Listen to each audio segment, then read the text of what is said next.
جب کوئی انسان زندگی کے امتحانوں سے پتھر ہو جاتا ہے تو پھر کوئی دل کو دکھا بھی دے تو برا نہیں لگتا۔ وہی شخص میرے لشکر سے بغاوت کر گیا، جیت کر سلطنت جس کے نام کرنی تھی۔ وقت سے پہلے حادثوں سے لڑا ہوں میں ناز، میں اپنی عمر سے کئی سال بڑا ہوں۔ نہ کوئی ساتھ تھا میرے، نہ کوئی پاس ہے میرے، میں تنہا تھا، میں تنہا ہوں، مجھے تنہا ہی رہنے دو۔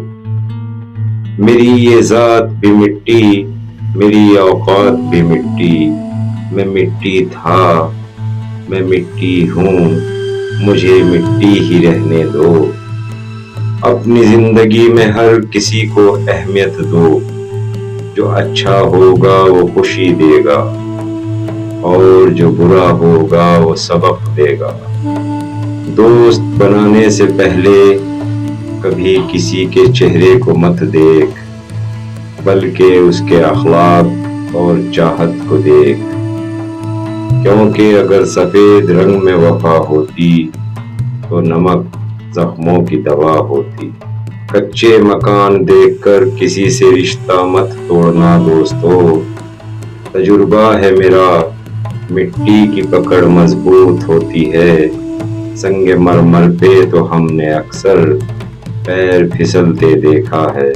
جیت کی عادت اچھی ہوتی ہے لیکن کچھ رشتوں میں ہار جانا ہی بہتر ہوتا ہے۔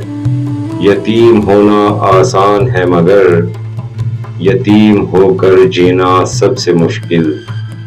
اے اللہ پاک سب کے والدین کو صحت اور تندرستی عطا فرما۔ یا اللہ جو بھی اس ویڈیو کو دیکھ رہا ہے سب کے والدین کو جو حیات ہیں انہیں صحت اور تندرستی عطا فرما، اور جو اس دنیا سے رخصت ہو گئے ہیں انہیں جنت الفردوس میں اعلیٰ مقام عطا فرما۔ ملتے ہیں دوستو نیکسٹ ویڈیو میں، اللہ حافظ۔ دوستو اگر ویڈیو اچھی لگی ہو تو لائک اور سبسکرائب ضرور کرنا، آپ کے پیار کی ضرورت ہے۔